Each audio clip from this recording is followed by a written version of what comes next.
Good morning, lovely people. Happy Friday to everybody. Good to see you. Big waves out there. If you're on Facebook, if you're tuning in social media, please drop a line. Let us know where you're tuning in from today. We want to know from you.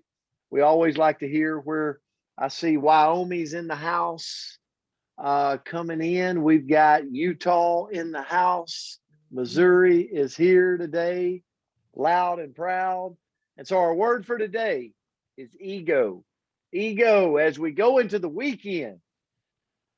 How many of you have got or have battled your ego at some point in your life? Come on now, let's be honest. You know, I'll tell you, every phase of my life, every phase of my journey and my professions, I have battled ego at times. And so I just want everybody to acknowledge that I am a flawed human being. But if you look at ego, it's a person's sense of self-esteem or self-importance. We all have an ego, okay? And I'm going to touch on a couple of parts and then turn it to Coach. And actually, somebody brought this up to us, and this is another word that we're doing that is in regard to a word you requested. So the ego is not who we really are. The ego is our self-image. It is our social mask. It is the role you are playing. Our social mask thrives on approval. It wants to control, and it is sustained by power because it lives in fear. And I'll tell you, as a coach, I went through this big time, especially when I became a head coach, a head football coach in the state of Alabama. When I became that, I really truly wanted to win more than I wanted to be right, more than I wanted my ego stroked. I really felt that. But then there came a point in time, and I'm going to share this story with you, and I hope it can relate maybe to your walk in life at times. But it came a point in time where our team really needed a new makeover, right? It needed a change. And so I brought this guy in from the outside to our team to make that change, to set that into motion. And I will never forget, our coaches did not like this person coming into our program because it was an attack on all of our egos. Because we were the coaches, we were the kids' coaches, and we had this outside person coming in consulting our players and our team, and sometimes overstepping maybe boundaries. And it was an attack on our ego. And I'll never forget, one day our coaches came in and wanted to meet with me. And they told me, Coach, I feel like he's overstepping your boundaries. I feel like that he's getting all the accolades for our wins. I feel like the community's looking at him more than they're looking at you as the head coach. And I'll never forget, before I went into that meeting, I sought counsel from my mentor. And my mentor brought me back to what I shared with you this morning. I want to win worse than I want to be right. I want to win worse than I want my ego stroked. And I remember telling the coaches in there that day, as I sit back in my chair and I listened to them, and then I said, you know, guys, I want to win more than I want to be right. And I want to win more than I want my ego stroked. And I know this is making our kids better. So let's just go do the right thing. And if you guys can't do the right thing on this, then I understand that, and we'll replace you. I'll never forget that day, because it could have been a hit on all of our egos, but we chose to forge forward, and we won a lot of games and everything. You know, the rest was history. And I think a lot about that, because two things are the biggest killer in any walk of life, in any profession, and it's ego and greed. I pray to the good Lord above that ego and greed never comes into my life. And it's something that you've got to push out. You got to not let happen. But ego is something that can destroy each and every one of us if we let our pride, we let it interfere with going and winning the day, going and winning the game, going and winning the what we're doing together collectively as a team to do. So I hope this makes sense. And I want to leave you with this as I end. Ways to kill it when you feel your ego taking hold. And we've all got one. Ways to kill it. Number one, adopt the beginner's mindset. If Brent Palmer can always remember to just be a beginner, what does that mean? I'm always learning. Some people in sales say, always be closing. Here's what I would say. To kill an ego is to always be at the center of learning. I can learn from everybody, and no matter how long I've been in the profession or how long I've been in this thing, I can always stand to learn. Never let my ego get in the way of that. Number two, focus on effort, not outcome. John Wooden, here's the cool thing. I was with Myra Miles all day yesterday in Birmingham, and we were meeting with coaches, and we got to spend time with coaches. It was awesome. But John Wooden said, success is peace of mind, which is a direct result of self-satisfaction in knowing you made the effort to do your best. See, sometimes we let our ego play into this, when if we would just go out every day and focus on our effort, not the outcome, and we focus on our effort and we do our dead level best, and then we let the results, we just turn over everything else, right? If I know I'm doing my best, see, most people focus on the lag, which is the results.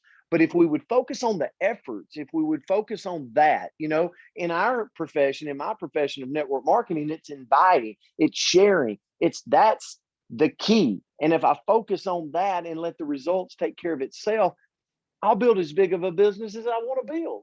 But so many times we focus on the lag, we focus on the results, and we let our ego play tricks in our mind that destroy us. Number three, kill your pride before you lose your head. So many times I've let my pride get in the way, and I've lost my head. I've lost my focus. I've lost my way. How can I assure myself that I stay on track? Humility. Humility is the conqueror of ego.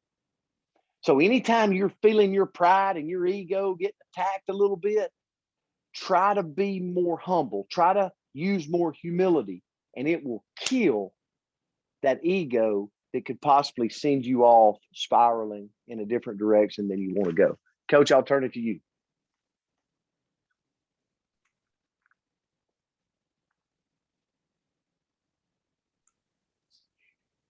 That was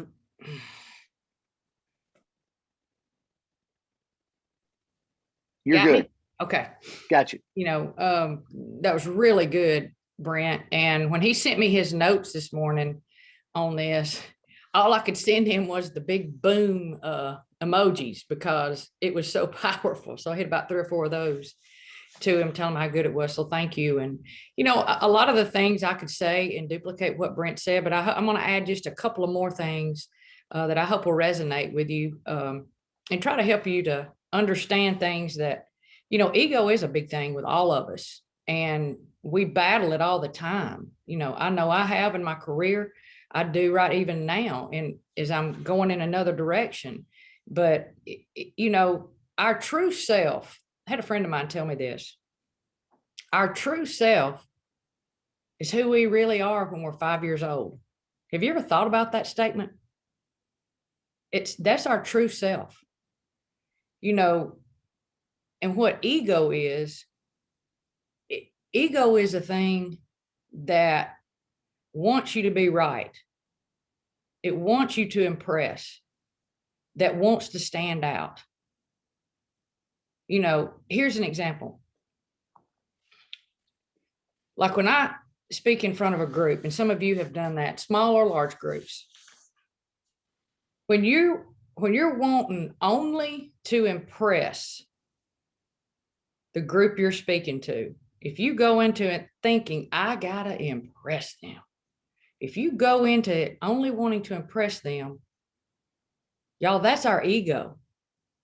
That is our ego that's doing that. But if you go into a setting where you want to make an impression other than that, you want to connect.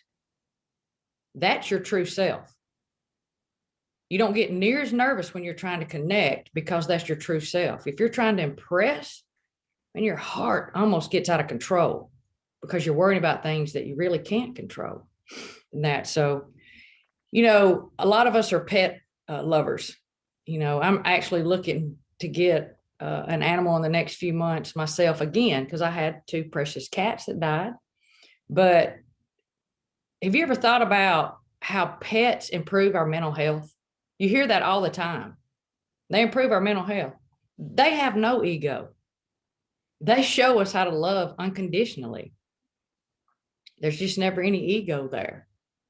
And have you heard the saying that if you only thought what your pet thought about you, it would help you feel a whole lot better who they think you are. So, I think in to sum everything up, and I'm just speaking from me, and I think you probably can relate to this. When no one else is around us, that's our true self. There's no ego. There's no ego. And just an example, the first thing that I do every morning when I get up after I get my coffee is I'll sit down, read, do my devotional. There's about a 20, 30-minute time. That's who I am. But guess what? Sometimes I get away from who I am after I'm in that critical moment, the way I start my day. And that's where ego comes in. So we need to focus upon who we are and who our true self is. There's a book called The 4 Agreements. I don't know if you have read that, but one of the 4 agreements to me that I think helps in every way, more so than any, to keep us level and to keep us true to ourselves is you should never take anything personally. Because when we do, that is our ego. So I hope that this kind of resonated with you, maybe gave you a couple of gold nuggets this morning to start your Friday and your weekend. And as always, it's just super, super great to see everybody. And I hope everybody has a great weekend. And Mr. Starling, it was wonderful to have you last night around at the meeting. And anyway, everybody have a great day, and I love you.